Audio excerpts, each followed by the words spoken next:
Well, we are starting off this weekly vlog with some ice and being iced in our apartment today. So we're just gonna relax.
I know this lighting is terrible. It's like 8:11 in the morning. Today we actually got iced in. So that's why I look like I just woke up. I've been up since 6, a little before 6 a.m. And I was getting ready to get ready, and I had a text message from my boss. Well, in our group text thread, they were talking about how the roads were so icy and dangerous, and so we shut down the office. So I was like, okay, I'm already awake this morning. What am I going to do? And I just kind of went through my morning routine, except I didn't do my workout. So now, after having been awake for a couple hours, I am going to go in and do my workout. Today is leg day. And so we're going to be doing some leg exercises and such. And then I'm going to jump in the shower, get ready for the day. My husband, who works at a bank, they are doing a late start, so they'll be going in like at noon. So I'm hoping to get my workout done, get ready for today, and then I am going to probably get everything written down for my video that needs to go up this Saturday, and maybe get that filmed and edited today. So I got a lot on my plate. I do need to get to the post office, so I'm assuming whenever I take my husband to work, I can probably just hop on over to the post office, drop off some boxes that I boxed up last night, and just pick up our mail and stuff, and then get back here. And then I don't know what else I'm going to do for the day, but this is a great Monday. Waking up to basically a paid day off that I don't have to use out of my PTO, so I'm not going to complain. So I got a couple chapters read in my Henry book. I've got my coffee in me. So let's go get the exercising done.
Tuesday, so I wanted to give you some book updates because I have picked up a new book. I am still reading my Henry book, but I'm going to kind of take a little back off of it. I only have less than 200 pages to go. I know I'm going to finish it soon. That's okay. But I'm currently waiting for my friend to get online. We're going to be playing a video game tonight. But I do have some book updates. So The Darkening, I will be finishing this tomorrow. And with The Darkening, I am not loving it. I thought I would, but then things got weird. What I do love about The Darkening, let me just say this. I love that the storm in here is very unique, and the way that it works in this world where people go into it and it takes things away from them. We find out, because they entered the storm, we find out what it took from our female main character and also the prince that is going along with her. And I'm actually pretty excited for that. I feel like this world is unique. I feel like the magic system's unique. I feel like a lot of things are unique, but there are things that are redundant that are the same in YA fantasies. So this is just sitting at a 3 for me right now. I only have 6 chapters to go, so I'm going to be finishing that up tomorrow, and I'll give you my final thoughts on it tomorrow, maybe. My husband does donate tomorrow, so I may update you on Thursday, possibly. So it's an okay read. I think that I'm going to give myself a palate cleanser, and I think I'm going to read either Smoke and Key, My Roommate is a Vampire, or Love in the Time of Serial Killers. I kind of want to get a little fantasy cleanse a little bit. So one of those 3 I'm going to be starting tomorrow. But like I said, this is sitting at a 3. It's not a terrible read. I think it is good. I think that Sunyamara did a great job making a very unique world. It's just not for me, and that's okay. I mean, I had a good time reading it. I just don't think that I'm going to read on. I think the second book is already out, and I think it's called Light Struck. I don't think that I'm going to read it. I think I'm okay dabbling this, seeing what it was like. So there was that. I did pick up a new book that I am physically reading, and that is Mortal Remains by Mary Ann Fraser. I am only on chapter 4, and that's 27 pages in. So I cannot tell you what this book is about. I do know that this girl was raised in kind of like a mortician household. They, prepare the dead and do the funeral homes and all of that. So she kind of has like a dark gothic-y vibe about her. There is an explosion that happens that we figured out, and we find out that there was a little boy named Adam that she used to play with, but we find out that basically Adam's father threatened her in a way, and so she wasn't able to hang out with him anymore, but no one knew that she knew this kid named Adam. Well, an explosion happens at a house that Adam used to live in, and she wants to make sure that Adam's okay. She tries to call around, find out things, and she can't. So her and her stepbrother and her friend end up going on this little quest to go through the rubble and see if there's any treasures, and that's where I stopped. So it gives me a little dark and gothic-y vibe to it. We'll see how it goes. So far, I'm intrigued. It's a very fast read. I mean, I think it's a YA, but the writing, I don't know if you can see the writing, it's really big. So I think I'm going to fly through it pretty quickly. There is only 360 pages. With the writing being so big, I don't see this taking very long, but I wanted to pick it up. It seemed like it was different than what I have been reading, and I've noticed that I'm kind of starting to get into a slump, and I want to kind of back away from fantasy for at least a book or two, kind of read some other genres, and then, kind of go back to it. So that's what I'm going to do. So tonight, all I'm doing is just waiting for my friend to get online. I'm going to do a little bit of reading, and then I'm going to get on and play. So I'll just bring you along tonight on what I do. I actually think that my friend already messaged me. And yeah, so he is online. So we're going to go play a little bit of Remnant 2. I'll do a little B-roll for you, kind of show you us playing a little bit. And then I will update you, probably not tomorrow. I'll update you on Thursday of my final thoughts of The Darkening and then how far I've gotten into Mortal Remains. See how I like that, and then see which of those 3 books I end up picking up. I always like to have an audio going and a physical book, so we'll see how that goes.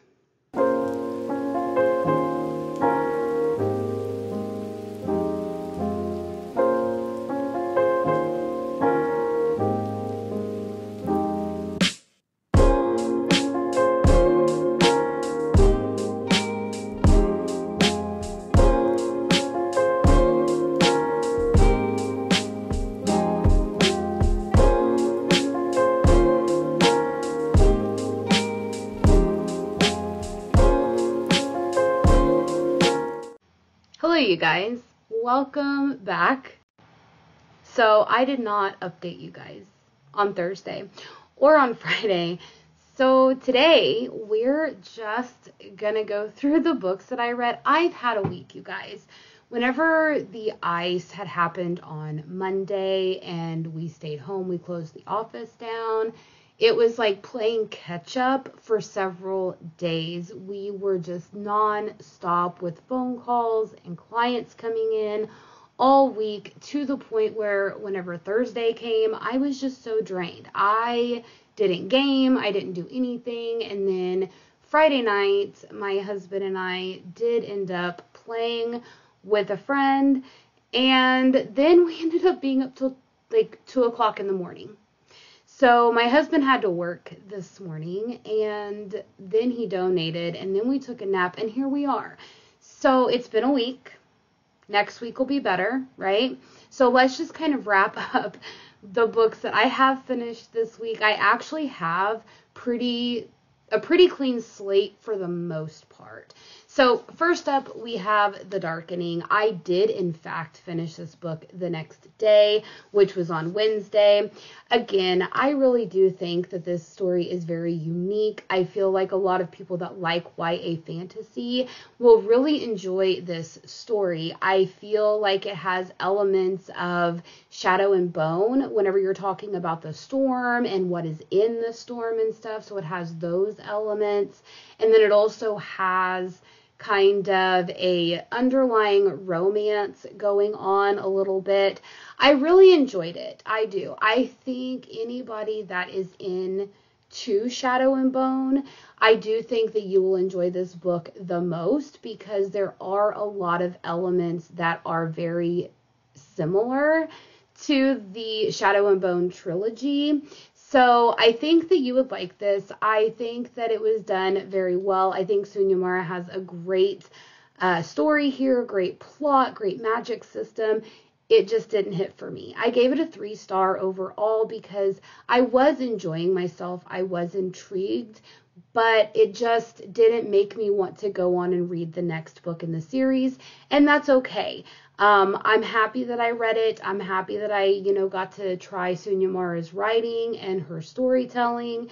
And I will be suggesting this to a lot of people, just not people that don't like Shadow and Bone. I really feel like Shadow and Bone is one of the biggest ones to correlate it to when you're talking about the magic system and when you're talking about the storm, when you enter the storm, what happens to you in the storm, those elements. So again, a 3-star. I enjoyed myself. I feel like it could have been better for me at least, but again, I've outgrown YA. I really feel like I have outgrown YA, so I feel like it's going to take a lot to really intrigue me on a YA story. So there was that. And then I ended up, like I said, I wanted to do a palette cleanser. So I ended up picking up Smoking Key by Kelsey Sutton. It was just a very quick, read for me. I ended up getting it on audio because it was on Everand, which used to be Scribd, but it was on Everand for free. So I was like, why not? Let's just pop it on. And I read it at 1.5 times speed, and it was like a 4-hour book. So it's not very long. Here is what it's about. It is a YA book, and it's very, not really paranormal. It is paranormal, I guess. A YA paranormal, somewhat romance, okay?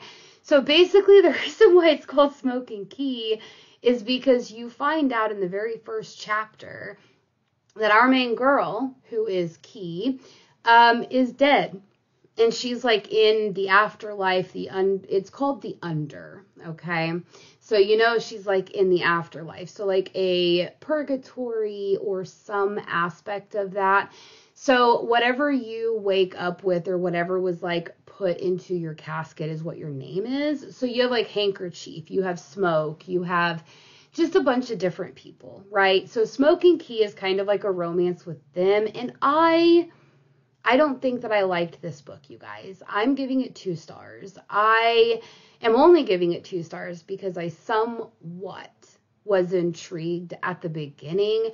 Once you got to the halfway point, I was lost. I was gone. I was like, I can't even do this anymore. But I powered through because it was like a 4-hour audio, and even physically reading it did absolutely nothing for me. There were names that were just constantly being put out there, like Handkerchief and Gumball and stuff. And I was like, who are these people? Like, I need real names, right? Like, that kept taking me out of the story. I don't know. It just fell flat for me. I understand the concept and I see what Kelsey Sutton was trying to do. I'm just not into it, and that's okay. But it's a YA paranormal, little bit of romance, not a whole lot. If you like kind of like a paranormal gothic-y vibe where it is dealing with the afterlife and you have a murder mystery in here that you have to figure out and who is murdering people in the Under. So if you like those vibes, you would like this. However, I feel like I was way too old to read this. I feel like this was more younger YA in a sense. There are some things that happen in here. I can't find the right part, but it does deal with death, and it has a little bit of graphic. And what I'm saying is, like, they found the body and there's a little bit of a description, but not a whole lot. So I guess maybe not younger YA. I feel like it was written in a younger YA style, but not for younger YA. It's kind of weird. 2 stars. We're just going to leave that. And then I also was reading Mortal Remains by Marianne Fraser. I finished this book up today. Now, I don't know. I'm sitting like at a 3-star. Because this book is very gothic-y, but I didn't realize how much paranormal was going to be in this book until you got really far into it. You're following our girl who was raised in a mortuary. Her mom had left her whenever she was just like a few months old or a few days old. So she was raised by her father and her stepmother. She has a stepbrother named Evan and her best friend Mallory. So we're following her, and she dropped out, got her GED so she could follow in her father's footsteps, but that's not what she's wanting. She's wanting to go on and get a business degree. She doesn't want to take over the family business, but that's why she dropped out, was to do that because she's trying to please her father. And there's an explosion that happens, and there was a boy that she used to play with named Adam, and she hadn't seen him in a few years because he brought her back to life. She fell out of a tree at his house and like now can't bend her leg very well. She can't walk very well. She has a disability, and she hadn't seen Adam in like 5 years. Come to find out, they find this bunker. There is a kid down there, and he says his name is Adam, but he has no memories, right? So Adam ends up moving in with her and her stepbrother and her family at the mortuary because he has no family left. And she is trying to figure out what happened. There's a lot of weird things that are going on, especially with Adam. Like, why doesn't he have memories? But how come he can recollect certain things, that predate, things. It was a ride.